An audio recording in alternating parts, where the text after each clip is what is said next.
A girl named Alice got tired of walking all day without doing anything. The heat made her sleepy. Suddenly she noticed the white rabbit, who was in a hurry somewhere. It seemed strange to the girl that he was talking to himself and kept looking at his watch.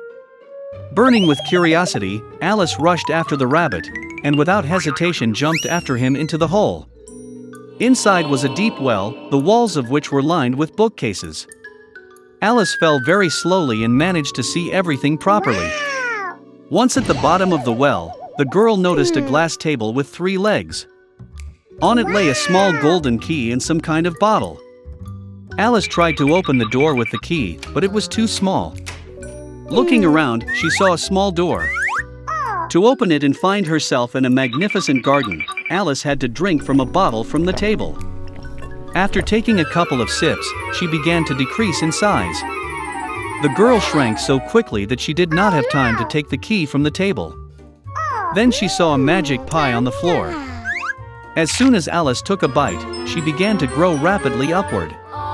The girl grew so much that she could not go through the cherished door again. Alice began to cry so much that soon a huge puddle formed near her. At that moment she noticed the white rabbit. The girl called him, but he was in a hurry, and in fright dropped his gloves and fan. Alice picked them up and noticed how she began to shrink. The reason was a magic fan. Alice fell into a pool of her own tears. When she was thrown ashore, the girl again noticed the rabbit. He confused Alice with his maid, and ordered to immediately go home for new gloves and a fan. The girl ran to carry out the order. In the rabbit's house, she could not resist curiosity, and drank some liquid from a bottle. This led to the fact that Alice grew to gigantic proportions, and quickly filled the whole house.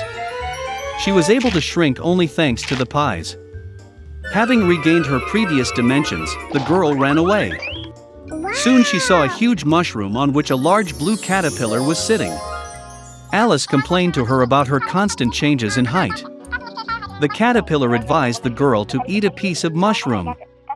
Alice ate a small bite and finally returned to her normal height. And she went on. Suddenly, Alice saw a house. Going inside, the girl was in the kitchen, in which she saw the Duchess with a crying baby in her arms. A huge cat was sitting on the floor, smiling from ear to ear. The Duchess explained to Alice that he was smiling because it was a Cheshire cat. Suddenly the cat disappeared and the baby burst into tears.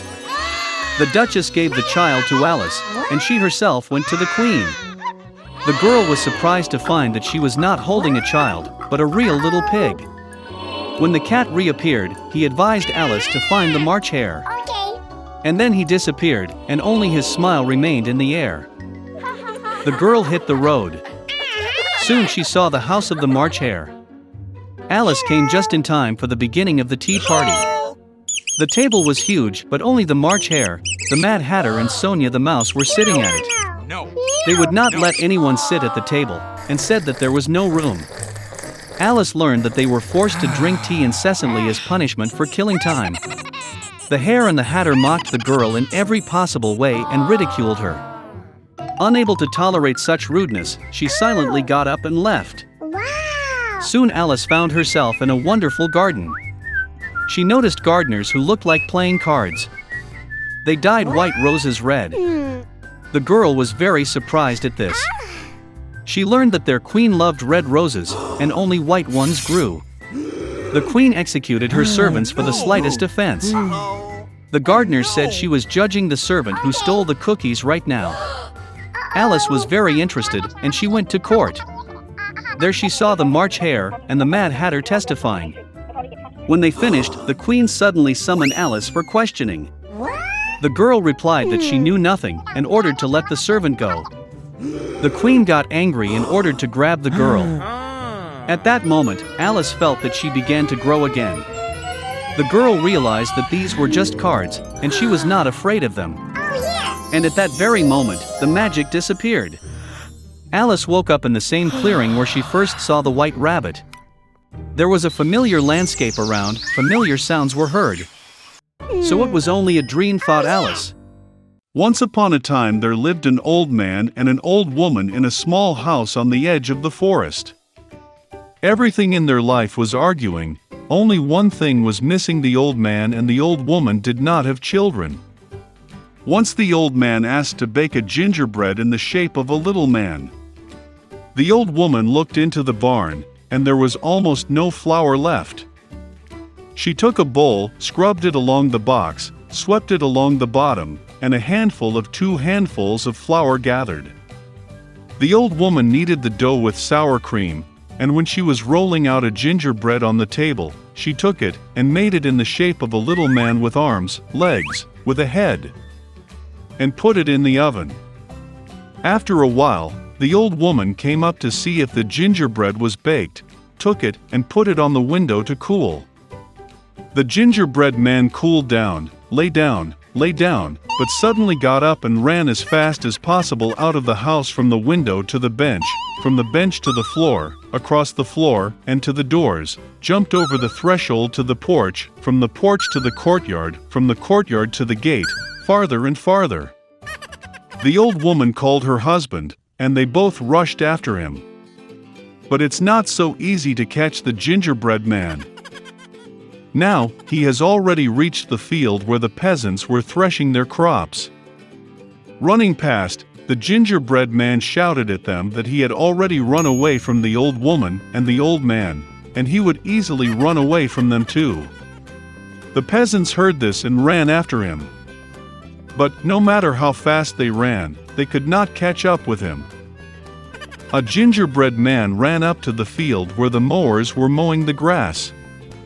Running past, he shouted to them that he had already run away from the old woman, and from the old man, and from the peasants, and he would easily run away from them too.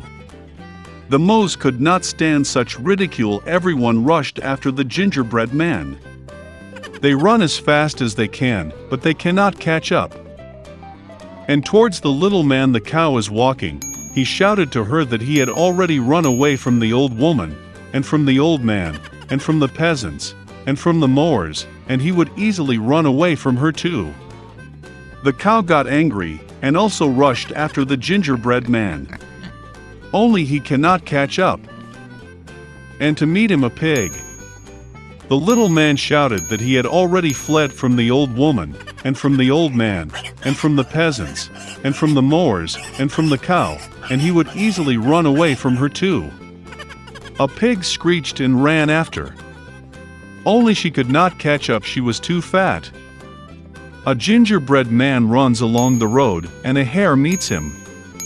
The little man said that he had already run away from the old woman, and from the old man, and from the peasants, and from the mowers, and from the cow, and from the pig, and he would easily run away from him too. The hare heard this and ran after him.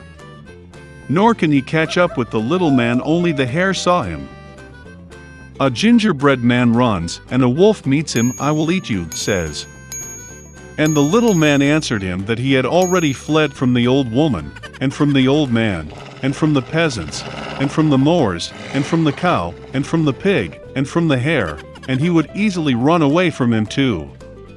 The wolf growled and rushed at the gingerbread man, and he dodged and ran as fast as he could. Only the wolf saw him. A gingerbread man is running, and a huge bear is meeting him. His little man was not afraid, but shouted that he had already fled from the old woman, and from the old man, and from the peasants, and from the mowers, and from the cow, and from the pig, and from the hare, and from the wolf, and he would easily run away from him too. A ferocious bear stamped his foot and ran after him. But the bear was too slow to catch up with the fast gingerbread man. A gingerbread man runs, and a fox meets him. The fox was very cunning, but the little man did not know this. Therefore, out of habit, he began to shout that he had already fled from the old woman, and from the old man, and from the peasants, and from the mowers, and from the cow, and from the pig, and from the hare, and from the wolf, and from the bear, which means he will easily run away from her too. The fox listened to the end, and said that she was very old, did not hear anything. She came closer to the little man and asked him to repeat it. Obeyed her silly gingerbread man, and began to brag again. The fox listened to the end and said that she still did not hear anything. She came even closer to the little man and asked him to repeat it again. The gingerbread man agreed, and then only he started anew when the fox pounced on him and ate it. And the gingerbread man no longer bragged about